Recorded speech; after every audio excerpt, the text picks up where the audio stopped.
स्वागत है आपका दुनिया जहान में। मेरा नाम है मानसी दास। हर हफ्ते एक सवाल और उसका जवाब तलाशने की कोशिश। बीबीसी पड़ताल दुनिया की।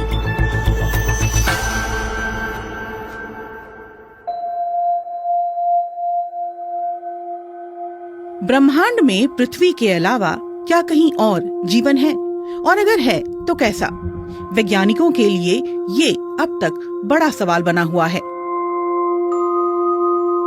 इसी साल जून में अमेरिकी सरकार ने अनआइडेंटिफाइड फ्लाइंग ऑब्जेक्ट्स यानी यूएफओ से जुड़ी एक रिपोर्ट डीक्लासिफाई की, जिसमें कहा गया कि अब तक पृथ्वी पर एलियंस के आने के सबूत नहीं मिले हैं। हालांकि रिपोर्ट में एलियंस के होने की संभावना से इनकार नहीं किया गया है। बीते कई दशकों से वैज्ञानिक इस सवाल का जवाब तलाशने की कोशिश कर रहे हैं। वो पृथ्वी से करीब 4 लाइट ईयर दूर एल्फा सेंचुरी में जल्द जीवन की तलाश शुरू करने वाले हैं। लेकिन क्या वो एलियंस को खोज पाएंगे, और क्या पृथ्वी से दूर कहीं और भी जीवन है? इस सप्ताह दुनिया जहान में पड़ताल इन्हीं सवालों की, और इस पर चर्चा करने के लिए हमारे साथ हैं 4 experts.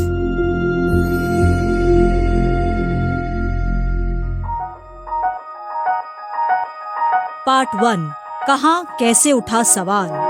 I think we're obsessed with extraterrestrial life because we... Natalie Haynes लेखिका हैं और साइंस फिक्शन में दिलचस्पी रखती हैं। वो बताती हैं कि 2000 साल पहले, जब न तो स्पेस ऑब्जर्वेटरी थी और न ही अंतरिक्ष यान की कल्पना की गई थी, उस वक्त लूशियंस नाम के एक यूनानी लेखक ने अपनी किताब में पृथ्वी से दूर जीवन का जिक्र किया था। He writes this extraordinary piece called The True Histories. A True History नाम की अपनी किताब में लूशियंस कुछ यात्रियों की कहानी लिखते हैं जो एक बवंडर में फंसकर चांद तक पहुंच गए। इस सफर में उन्हें 7 दिन लगे, जबकि आजकल रॉकेट से चांद तक जाने में इसका करीब आधा वक्त लगता है। वहाँ चांद के राजा और सूर्य के सम्राट के बीच युद्ध चल रहा होता है और उनके पास अजीबोगरीब दिखने वाली सेनाएं होती हैं।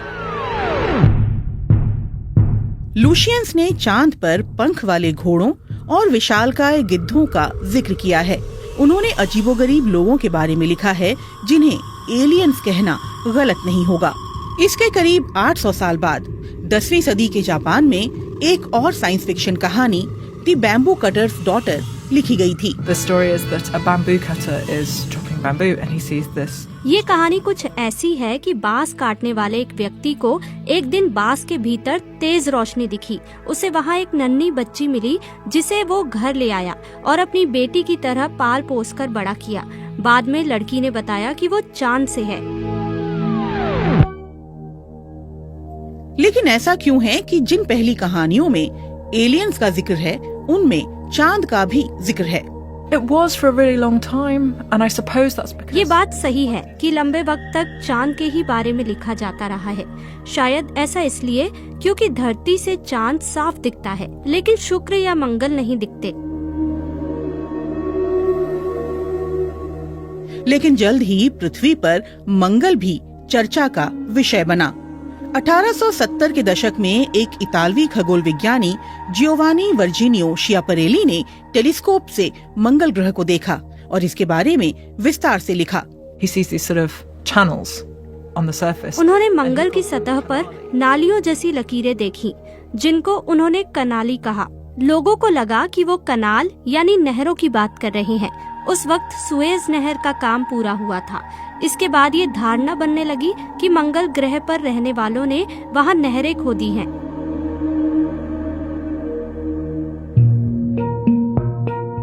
इसके कुछ साल बाद पोलैंड के एक पादरी ने अलेरियल अ वॉयज टू अदर वर्ल्ड्स नाम की एक किताब लिखी, जिसमें उन्होंने मंगल पर रहने वाले 9 फीट लंबे शाकाहारी लोगों का जिक्र किया। पहली बार उन्होंने इनके लिए मार्शियन शब्द का इस्तेमाल किया।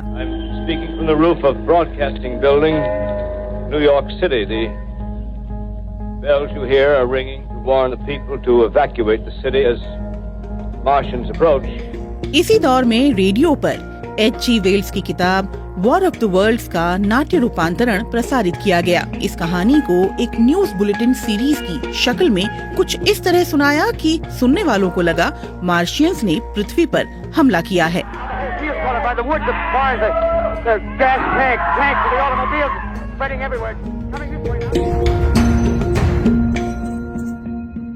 पार्ट 2 दूसरे ग्रहों पर जीवन की खोज।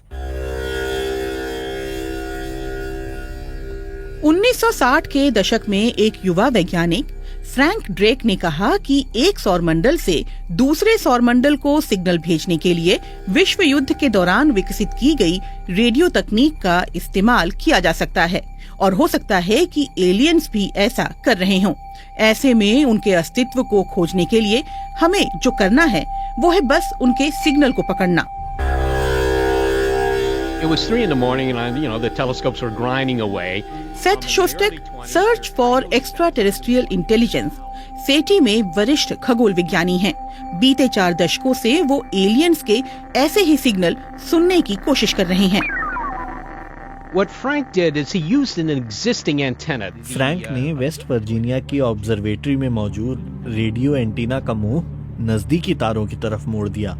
उनकी कोशिश थी कि अगर एलियंस सिग्नल भेज रहे हैं तो वो उन्हें पकड़ सकें। वो 2 तारों पर नजर रख रहे थे। मजेदार बात ये थी कि एक तारे से उन्हें कोई सिग्नल नहीं मिला, लेकिन दूसरे से कुछ आवाज सुनाई दी। उन्हें लगा उन्होंने एलियंस को ढूंढ लिया है। हालांकि ये सेना का कोई विमान हो सकता था। 1980 के दशक में अमेरिकी सरकार ने एलियंस की खोज के लिए सेटी इंस्टीट्यूट को आर्थिक मदद देनी शुरू की। रेडियो तरंगें स्पेस से आसानी से जा सकती हैं और सेथ रेडियो रिसीवर पर जो आवाज सुनना चाहते हैं वो कुछ ऐसी है।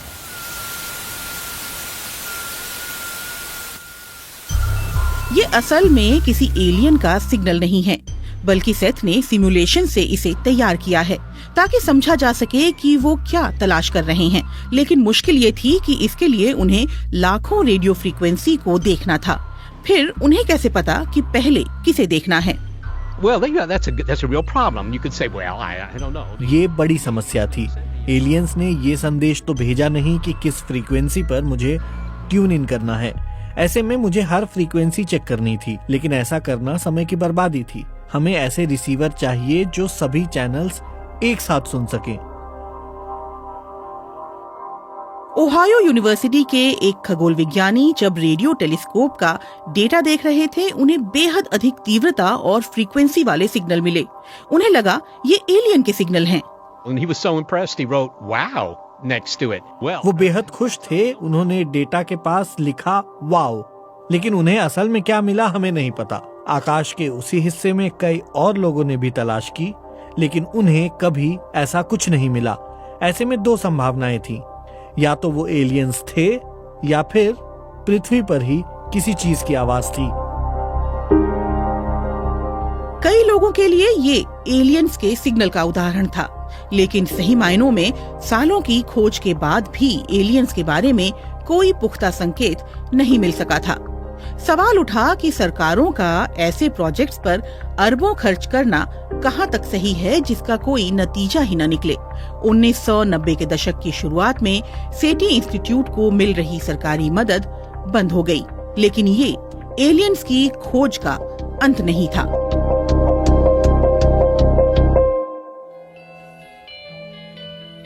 पार्ट 3 कैपलर।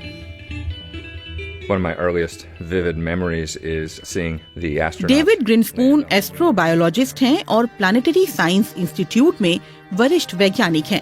वो अंतरिक्ष अनुसंधान पर नासा के सलाहकार रह चुके हैं। वो कहते हैं कि एलियंस की खोज को लेकर भरोसा इसलिए भी कम हुआ क्योंकि उस वक्त तक अधिक ग्रह खोजे नहीं जा सके थे। लेकिन 90 के दशक की शुरुआत से वैज्ञानिकों ने हमारे अपने सौरमंडल में नए छोटे ग्रह और ड्वार्फ ग्रह खोज निकाले और एक बार फिर सवाल उठने लगा कि क्या हमारे सौरमंडल से बाहर भी ऐसे ग्रह हो सकते हैं जहां जीवन हो।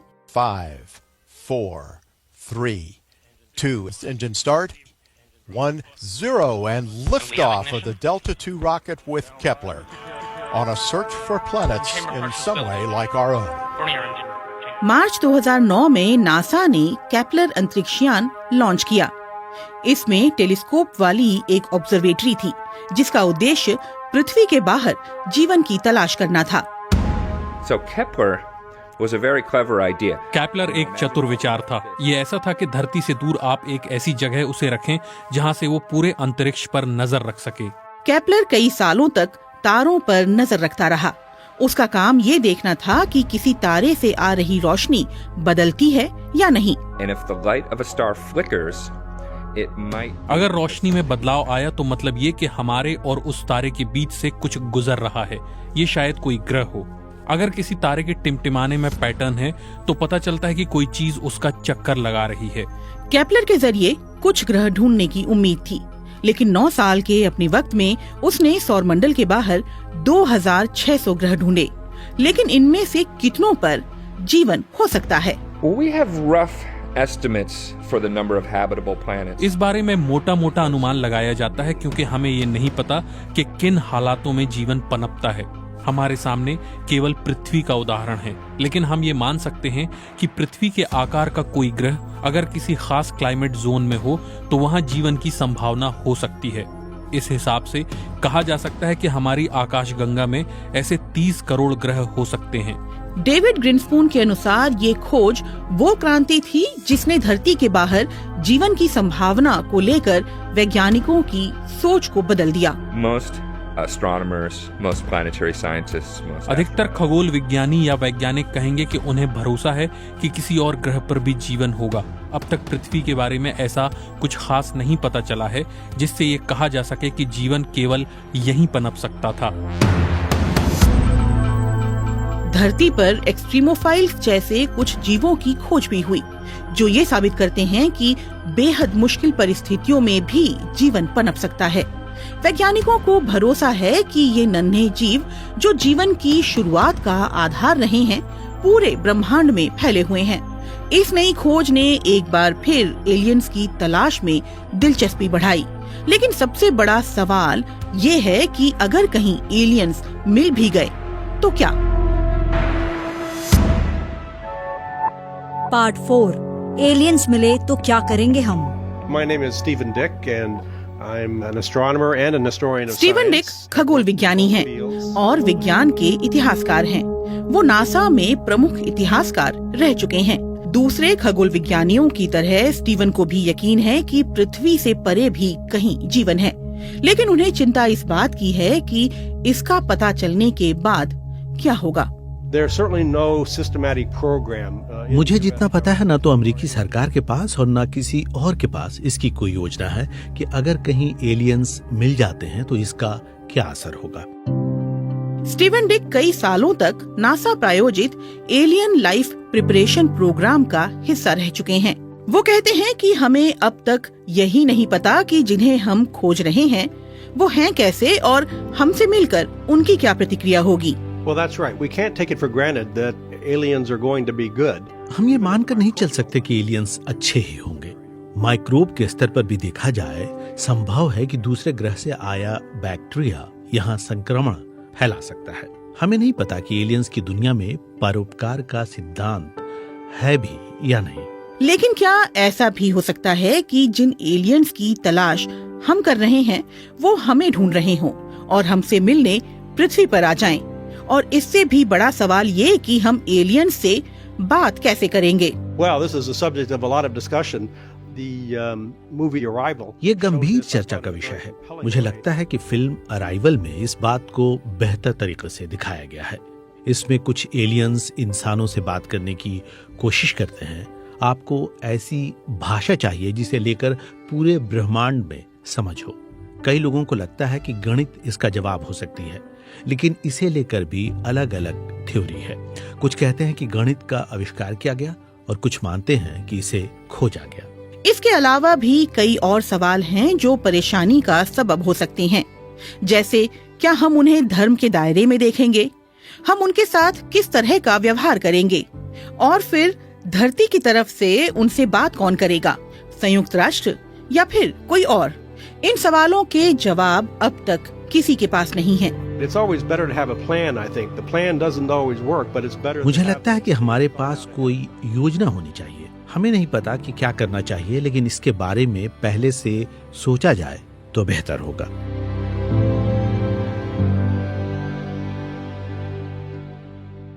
लौटते हैं अपने सवाल पर, क्या वाकई में एलियंस हैं?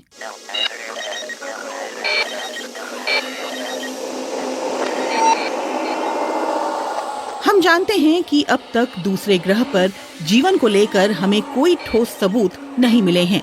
दशकों की खोज के बाद भी इस मामले में हम अभी वही हैं जहां से चले थे। लेकिन इसे अलग नजरिए से भी देखा जा सकता है। ये संभावना का सवाल है। ब्रह्मांड में लाखों आकाशगंगाएं हैं, जिनमें से एक हमारी मिल्की वे है, और हमारी आकाशगंगा में भी अरबों ग्रह हैं। ये संभव है कि पृथ्वी ऐसा अकेला ग्रह नहीं होगा जहां जीवन पनप सका है। हो सकता है कि किसी और ग्रह पर भी जीवन हो, और शायद हमारे जैसा ही हो।